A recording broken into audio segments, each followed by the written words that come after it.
Hello दोस्तों, तो कैसे हो आप सब। तो आज मैं एक एडवेंचर फैंटेसी मूवी एक्सप्लेन करूंगा। तो चलिए वीडियो को शुरू करते हैं। इस फिल्म की शुरुआत में कुछ लोगों को नाव पर ट्रेवल करते हुए दिखाया गया है और मूवी के मेन कैरेक्टर मयंक के सामने उसके दोस्त बैठे हैं। उन्हीं लोगों में से एक अपने दोस्त की जादुई शक्तियों के बारे में बताता है और मयंक से कहता है कि उसके पास कई शक्तियां हैं, यहाँ तक कि वह डूबते जहाज को भी बचा सकता है। लेकिन मयंक उन्हें चुपचाप सुन रहा था, पर तभी उनके पीछे बैठा हुआ शख्स उन पर भड़क जाता है क्योंकि उसे लग रहा था कि वे झूठ बोल रहे हैं। इस नाव पर झूठ बोलने से कुछ अनहोनी हो सकती है। वह आदमी उन्हें झूठा और धोखेबाज कह रहा था। इसके बाद वो शख्स गुस्से में आ जाता है। वो आदमी जिसके पास जादुई शक्तियां हैं वो गुस्से में खड़ा हो जाता है और सभी को चेतावनी देता है कि मैं इस नाव को अपने जादू से जला सकता हूँ। यह कहकर वह अपने जादू का इस्तेमाल करता है और अपने हाथों के बीच में फायरबॉल बनाता है। वो इस नाव को जलाना शुरू कर देता है। नाव को जलता देख मयंक अपने बर्फीले जादू का इस्तेमाल करता है और नाव को बचाने की कोशिश करता है। वो नाव की स्लेज पर चढ़कर अपने जादू से आग को बुझा देता है और उस आदमी को दूर तक फेंक देता है। अब क्योंकि मयंक ने नाव को बचाई है और सबकी जान भी, तो बॉस लेडी मयंक को थैंक यू कहने आती है। वो इस नाव की इंचार्ज थी। मयंक बॉस लेडी को बताता है कि वो इसलिए ट्रेवल कर रहा है क्योंकि वो अपने भाई को खोजना चाहता है। ऐसा कहकर वो बॉस लेडी को अपने भाई का स्केच भी दिखाता है। जैसे ही बॉस लेडी स्केच देखती है वह घबरा जाती है। फिर वो अपने एक्सप्रेशन को काबू में करते हुए मयंक से कहती है कि मैंने इस आदमी को पहले कभी नहीं देखा है, लेकिन उसके चेहरे के भाव उसकी बातों से अलग थे। यह कंफर्म था कि वो औरत झूठ बोल रही थी। वे बात ही कर रहे थे कि तभी समुद्र में तूफान आ जाता है। तूफान के कारण जहाज का बैलेंस भी बिगड़ रहा था और जहाज इधर उधर घूम रही थी। इससे सभी डरे हुए थे और चिल्ला रहे थे। उसके बाद फिर हम देखते हैं कि आसमान से एक बिजली का गोला जहाज के पास आ रहा है और जैसे ही आग का गोला जहाज के पास आता है यह एक परी में बदल जाती है और अपना नाम यान बताती है। वह जहाज के लोगों से कहती है कि मैं यहाँ तुम्हारी मदद करने के लिए आई हूँ। वह सभी से पूछती है कि अगर वे तूफान से बचना चाहते हैं तो वे हमारे आइलैंड पर एक रात बिता सकते हैं। तूफान से हर कोई डरा हुआ था, इसलिए सभी उसकी बात मान लेते हैं। परी आगे उड़ती है और वो उन्हें अपने आइलैंड पर ले जाती है। फिर वो इस तूफान से बचकर टर्टल आइलैंड पर पहुंच जाते हैं। आइलैंड में सुंदर परियां उनका स्वागत करती हैं। यान उन्हें बताती है कि हमारे मालिक कुछ दिनों के लिए यहाँ से बाहर हैं, आप जब तक चाहे यहाँ रह सकते हैं। कुछ देर बाद उनके सामने एक प्यारी सी परी नाच रही थी। इस आइलैंड पर हर कोई अपने आप को सुरक्षित महसूस कर रहा था क्योंकि वे खतरे के बारे में नहीं जानते थे और खतरा एक भयानक राक्षस था जो इस आइलैंड के पास समुद्र में रहता है। यह लोगों को बेरहमी से खा जाता है और इधर परियों के डांस से सभी मनोरंजन कर रहे थे, पर मयंक को इसमें कोई दिलचस्पी नहीं थी। वह यहाँ अपने भाई की तलाश में था और उसे उसको खोजना है। और फिर वो परी यान के पास जाता है। मयंक उस परी को अपने भाई का स्केच दिखाता है। वो परी भी वैसे ही घबरा जाती है जैसे कि बॉस लेडी घबराई थी। फिर वो कहती है कि मैंने इस आदमी को कभी नहीं देखा। अब यह बात 2 बार हुई, इसलिए उसे लगता है कि कुछ तो गड़बड़ है। पार्टी खत्म होती है और सभी अपने अपने कमरे में चले गए। मयंक अपने भाई की तलाश में बिजी था। उसे लग रहा था कि कुछ गड़बड़ है। वो इस महल में अपने भाई को खोज रहा था। इसी बीच उसे चीखने की आवाज़ सुनाई दी। वो आवाज़ को फॉलो करता है और देखता है कि एक आदमी जो उनके साथ आया था एक परी को छेड़ रहा था। जब वह वहाँ से भागने की कोशिश करती है तो वो आदमी परी को नीचे गिरा देता है। फिर मयंक पीछे से आदमी को पकड़ लेता है। अब वो उस आदमी से लड़ता है और वह परी को बचा लेता है। वो यान को लेकर वहाँ से उड़ जाता है। उड़ते हुए उस आदमी के पीछे एक भयानक दानव दिखाई देता है। यह इंसान की आत्मा को बुरी तरह जकड़ लेता है और वह उसे अपने अंदर समा लेता है। फिर हमें दिखाया जाता है कि वो परी की पैरों को चेक कर रहा था कि कहीं चोट तो नहीं लगी है। मयंक ने परी की जान बचाई। परी मयंक को बहुत सारा पैसा देती है और इसी के साथ परी उसकी आत्मा को लेने की कोशिश करती है। इस दौरान परी का हाथ बर्फ होने लगता है, पर जैसे ही उसने पैसे लेने से इनकार कर दिया परी का हाथ फिर से ठीक हो जाता है। अब वह मयंक की आत्मा को नहीं निकाल रही है, वह मयंक को जिंदा छोड़ देती है क्योंकि उसे लगता है कि मयंक का दिल साफ है। मयंक वहाँ से सेफली निकल जाता है। दूसरी तरफ उनमें से एक आदमी को एक प्यारी परी अपनी ओर लुभाती है। उसकी सुंदरता से प्रभावित होकर वो आदमी उसके पास जाता है और यह परी उस आदमी की आत्मा को बेरहमी से पकड़ लेती है और उसे यह आत्मा उसके मालिक को देनी है। इससे पहले हमने देखा कि यान मयंक की आत्मा को पकड़ने की कोशिश कर रही थी और इससे पहले एक काला दानव इंसान की आत्मा पर कब्जा कर चुका है। अब यहाँ यह परी दूसरी आत्मा को कब्जा कर रही थी। फिर हमें पता चलता है कि यह आइलैंड उनके लिए सेफ नहीं है, बल्कि ये एक ट्रैप है और यहाँ पर परियां नहीं हैं, बल्कि वे राक्षस हैं। सबसे पहले वे लोगों को फंसाते हैं और फिर उनकी आत्मा को अपने मास्टर के लिए पकड़ लेती हैं और लोगों की आत्माएं लेते समय उनके मास्टर की शक्तियां बढ़ जाती है। फिर इस सीन में यान को बीच के पास दिखाया गया है और एक राक्षस यान को पीट रहा है क्योंकि यान ने मयंक की आत्मा को काबू में नहीं किया। यहाँ तक कि उसके पास मयंक की आत्मा को पकड़ने का एक अच्छा मौका था। अचानक से मयंक अपने भाई को खोजते हुए वहाँ आ जाता है। मयंक के आने पर दानव वहां से भाग जाता है। इस तरह मयंक की वजह से यान की जान बच जाती है।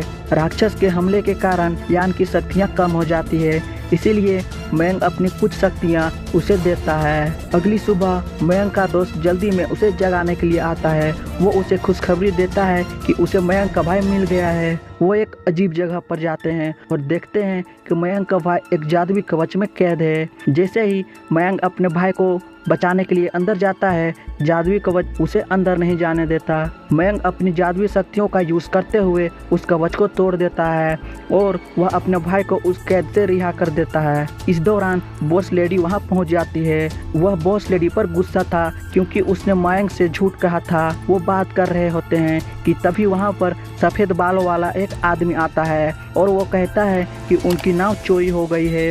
वो इस मुसीबत में फिर से परी के पास जाते हैं। यान उन्हें विश्वास दिलाती है कि जब तक उनके मालिक वापस नहीं आ जाते वे यहाँ रुक सकते हैं। जब सब चले जाते हैं तब मयंक यान से पूछता है कि तुमने मुझसे झूठ क्यों बोला, तुम जानती थी कि मेरा भाई यही है। यान के पास मयंक के सवाल का कोई जवाब नहीं होता है। वो मयंक से कहती है कि मैं तुम्हें कोई नुकसान नहीं पहुंचाऊंगी। इसके बाद वो अपने भाई के साथ वहाँ से निकल जाता है। फिर उसका भाई सपने में चिल्लाने लगता है क्योंकि वो एक राक्षस से हार गया था, इसलिए राक्षस ने उसे यहाँ कैद कर लिया था। वो अपने बिस्तर से उठता है और बाहर भागता है। उस लड़के के पास एक और परी आती है। वो उसकी मदद करने के बजाय उससे लड़ने लगती है। लड़ाई के दौरान उसका माइंड कंट्रोल कर लेती है। मयंक भी वहाँ आ जाता है, लेकिन इससे पहले कि मयंक कुछ करता, सफेद बालों वाला एक आदमी उसके भाई को बचा लेता है। वे उसको वापस अपने कमरे में ले जाते हैं। सफेद बालों वाला आदमी उसकी एनर्जी को सोख लेता है। फिर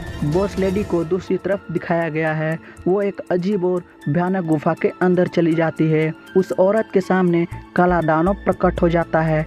यहाँ हमें पता चलता है कि बॉस लेडी भी काले राक्षस के लिए काम करती है। काला राक्षस उसे एक पोषण देता है और एक काम सौंपता है जिसमें उसे मयंक और उसके भाई को इस गुफा में लाना है। मयंक और उसका भाई को फिर से दिखाया गया है। बॉस लेडी फिर वहां आती है। वह मयंक और उसके भाई से कहती है कि उसके पास अच्छी खबर है। वो बताती है कि इस आइलैंड का मास्टर आ गया है। उसने हमें घर लौटने के लिए एक नाव दिया है और इसके बाद बॉस लेडी उन भाइयों को गुफा के रास्ते पर ले आती है।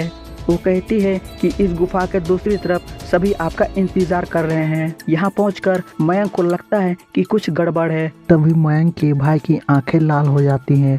वो अपने हाथ से तलवार बनाता है और तलवार से उस पर हमला करना शुरू कर देता है। मयंक लगातार अपना बचाव करता है और इसी दौरान मयंक अपने भाई को मारता है। इसकी वजह से काली शक्तियाँ उसे छोड़ देती हैं। जैसे ही वे लड़के के शरीर को छोड़ते हैं वो तुरंत मयंक को अपनी अजीब जंजीरों से जकड़ लेते हैं। मयंक अपने जादू का यूज़ करते हुए खुद को दानव से अलग कर लेता है और वह जल्दी से अपने डिवाइस का यूज़ करते हुए उसे अपने जादू से बंद कर देता है। फिर वो राक्षस को बंद करके अपने भाई के साथ निकल जाता है और बॉस लेडी फिर से मयंक के दोस्त के पास जा रही थी क्योंकि उसे अपने मास्टर के लिए लोगों की आत्माओं को इकट्ठा करना है। अब वह मयंक के दोस्त का शिकार करने वाले थी।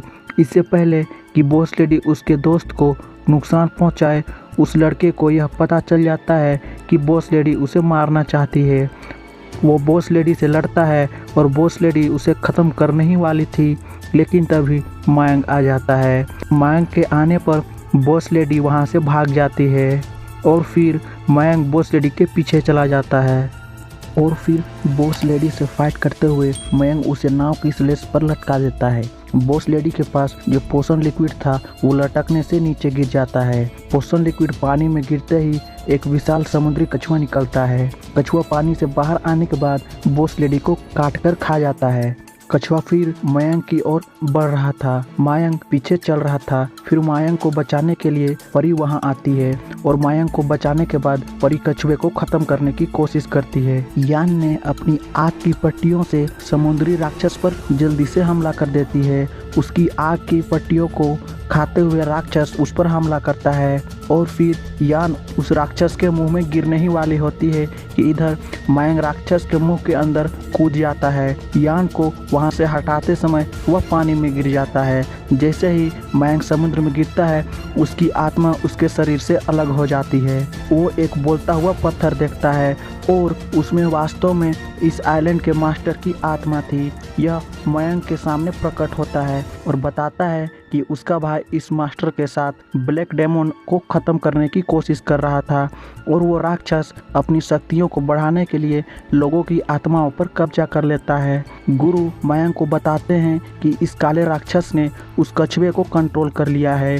वो जादू की हेल्प से इस समुद्री राक्षस को कंट्रोल करता है जिसे ड्रैगन ऑर्ब कहा जाता है। मास्टर बताते हैं कि वो भी उसके भाई के साथ राक्षस से लड़ रहा था, लेकिन वो हार गया और उसने उसे एक पत्थर बनाकर इस पानी में फेंक दिया और मयंक के भाई को कैद कर लिया था। फिर वो कहता है कि मुझे तुम पर विश्वास है, आप इस राक्षस को हरा सकते हो। यह कहकर वह अपनी पावर्स मयंक को दे देता है। गुरु उसे बताता है यदि तुम ड्रैगन ऑर्ब को खोज लोगे तो दानों को खत्म करना आसान होगा और यह विशाल समुद्री कछुआ को आज़ाद कर देगा।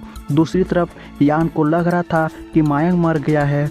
वह मयंक के भाई को बताती है कि वो मर चुका है। इसी बीच मयंक एक सुपर हीरो की तरह पानी से बाहर आ जाता है। उसे देखकर वो लोग बहुत खुश होते हैं। मयंक महल में जाता है और सबको इकट्ठा करके उन्हें सच बताता है कि एक राक्षस यहाँ हर किसी की जान ले रहा है क्योंकि उसे अपनी ताकत बढ़ानी है।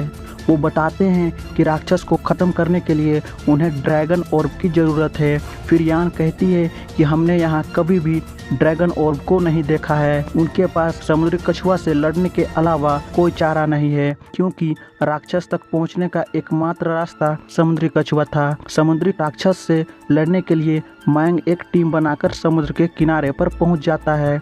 वे वहाँ पहुँचने के बाद उसके बाहर आने का इंतज़ार कर रहे थे, लेकिन यान पानी में एक पोषण गिरा देती है। इसकी वजह से कछुआ बाहर आ जाता है। वो गुस्से में था और सभी पर हमला कर रहा था। उन्हें बचाने के लिए सभी लोग कछुए पर हमला करते हैं, लेकिन उस हमले का राक्षस पर असर नहीं होता है। मयंक अपने जादुई यंत्र से उस कछुए को दूर तक ले जाने की कोशिश करता है। वो कछुए को थोड़ी देर के लिए रोक लेता है, पर सभी को 1 मिनट के लिए ऐसा लगता है कि उन्होंने समुद्री कछुए को हरा दिया है। ऐसा कुछ नहीं है। समुद्री कछुआ 1 मिनट में ही कवच को तोड़ देता है और वो लोगों को खाने लगता है, लेकिन बाकी लोग उस पर हमला कर रहे थे पर उसे थोड़ी सी भी चोट नहीं पहुंचती है। इसलिए मयंक दौड़ता है और कछुए को उल्टा कर देता है। समुद्री कछुआ मयंक से भी अधिक शक्तिशाली था और वह मयंक से बचने के लिए काफ़ी दूर फेंक देता है। जब सफ़ेद बालों वाला आदमी देखता है कि मयंक यह लड़ाई हार रहा है, तब वह मयंक से उसका जादू यंत्र मांगता है ताकि सफ़ेद बालों वाला आदमी उस जादू से कछुए को वश में कर सके और मयंक कछुए पर हमला करेगा। वे इस टीम वर्क से जीत सकते हैं। जैसे ही मयंक ने अपना जादू यंत्र उस व्यक्ति को दिया, उसकी आंखें काली होने लगती है और मयंक को पता चल जाता है कि उसे फंसाया गया है। यह सफ़ेद बालों वाला आदमी जो उनके साथ एक दोस्त की तरह रह रहा था, वह असलियत में काला राक्षस था और यह उसका ह्यूमन गेटअप है। उस राक्षस और मयंक के बीच लड़ाई होती है, लेकिन उस राक्षस की शक्तियाँ मयंक और उसके गुरु की शक्तियों से ज़्यादा है। दानव उसे हरा रहा था और राक्षस टर्टल के ऊपर चढ़ जाता है। इधर मयंक, उसका भाई और यान दानव से लड़ रहे थे। राक्षस और जाइंट टर्टल बहुत पावरफुल हो जाते हैं। वे अपनी शक्तियों को मिलाते हैं और उन पर कवच बनाते हैं, क्योंकि कछुआ सब कुछ निगल रहा था। इसी बीच समुद्री राक्षस अपनी शक्तियों को इकट्ठा करता है और उनकी कवच को तोड़ देता है। इससे वे काफी दूर गिर जाते हैं। अब राक्षस सब कुछ निगलने की कोशिश कर रहा था। मायांग और उसका भाई इसका शिकार होने ही वाले थे, पर तभी परियान उन्हें अपने जादू से बचा लेती है। थोड़े समय के लिए टर्टल को काबू में कर लेती है। फिर मायांग देखता है कि कछुए की आंख में ड्रैगन ऑर्ब है और उस राक्षस ने उसकी मदद से इस कछुए को कंट्रोल में कर लिया है। मायांग ड्रैगन ऑर्ब को तोड़ने के लिए उस कछुए की आंख की ओर कूद जाता है। इसी समय उसके हमले के बीच में राक्षस आ जाता है और परी उस राक्षस को रोकती है। फिर मयंक उस ऑर्ब को तोड़ देता है, जिससे टर्टल उस राक्षस के कंट्रोल से बाहर हो जाता है, क्योंकि पहले यह राक्षस के वश में था, लेकिन अब वो फ्री है और यह काले दानों को खा जाता है। मयंक जल्दी से अपने दोस्त के पास जाता है। वो मर रही थी, लेकिन मयंक नहीं चाहता कि वो मर जाए। परी उससे कहती है कि तुमने मुझे बचाने में देर कर दी, और परी मयंक से वादा लेती है कि तुम मेरे लिए और अपने लिए जिंदा रहोगे, और वह कहती है कि वह अगले जन्म में उसका इंतज़ार करेगी। फिर परी मर जाती है। मयंक इससे दुखी हो जाता है, क्योंकि उसे मयंक पसंद करता था। अब इस मूवी के पोस्ट क्रेडिट सीन में दिखाया गया है कि टर्टल मयंक और उसके भाई को उनके घर पर छोड़कर जा रहा था, क्योंकि उन्होंने उसे उस राक्षस के कैद से आज़ाद किया है। मयंक चुपचाप और उदास था, क्योंकि उसकी दोस्त मर गई थी। और फिर यही मूवी ख़त्म हो जाती है। तो आई होप ये वीडियो आपको पसंद आई हो। तो मिलते हैं नेक्स्ट वीडियो में, तब तक के लिए बाय, थैंक यू।